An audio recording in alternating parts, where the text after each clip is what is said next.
Apakah Injil sudah dipalsukan? Mari kita menjawabnya dengan sejarah dan juga logika.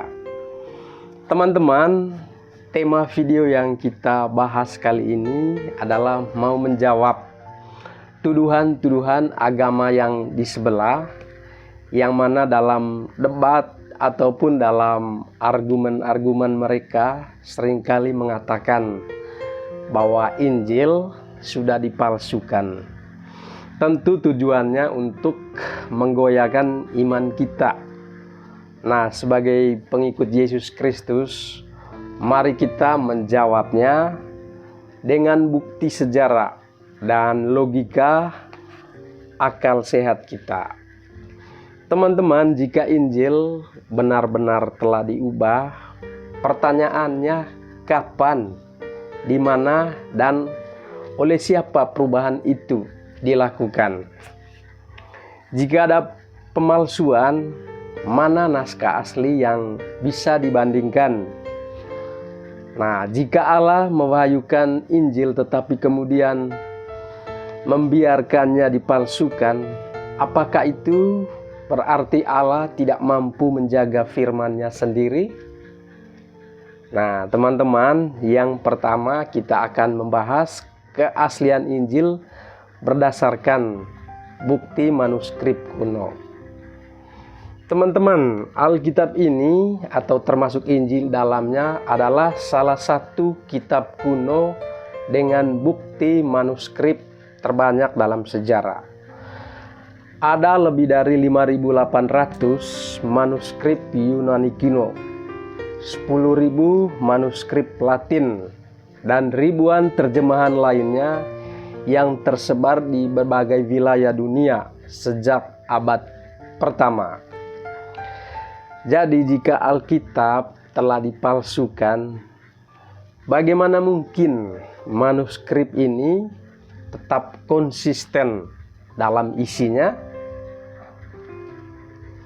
Teman-teman, para sejarawan termasuk non-Kristen mengakui bahwa tidak ada bukti historis tentang pemalsuan sistematis Injil. Justru sebaliknya, naskah kuno seperti Codex Sinaiticus abad keempat dan Papyrus Raylands di abad kedua membuktikan bahwa teks Injil tetap sama selama berabad-abad. Bagian yang kedua, logika yang sederhana. Jika Injil itu dipalsukan, mengapa isinya menentang kehendak manusia? Jika benar-benar ada upaya pemalsuan Injil, teman-teman, untuk kepentingan kita manusia, seharusnya isinya dirubah dong, agar lebih nyaman bagi kehidupan kita manusia. Justru Injil menuntut standar moral yang tinggi, seperti ajaran Yesus. Kasihilah musuhmu dan berdoalah bagi mereka yang menganiaya kamu. Di Matius bab 5 ayat 44.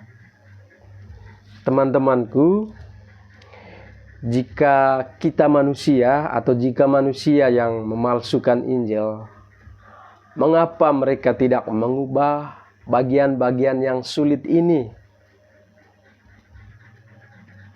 Ini menunjukkan, teman-teman, bahwa Injil itu tetap otentik dan bukan buatan manusia. Argumen yang keempat, kita buktikan dengan kesaksian sejarah, yaitu dari gereja perdana. Para bapak gereja seperti Ignatius dari Antioquia pada abad ke-1 dan Irenaeus di abad ke-2 sudah mengutip teks-teks Injil yang sama seperti yang kita miliki saat ini.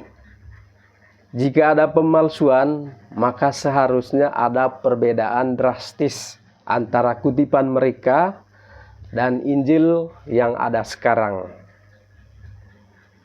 Namun kenyataannya isi Injil tetap sama selama ribuan tahun, selama 2000 tahun berjalan.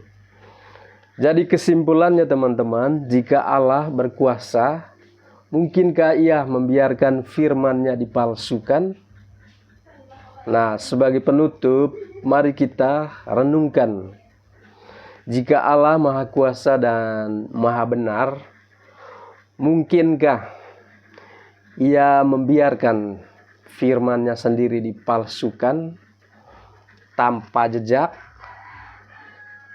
Tetapi jika kita percaya bahwa Allah menjaga wahyu-Nya, menjaga firman-Nya, maka kita juga harus percaya bahwa Injil tetap terpelihara seperti yang dijanjikan di dalam Injil Matius bab 24 ayat 35, bahwa langit dan bumi akan berlalu tetapi perkataanku tidak akan berlalu.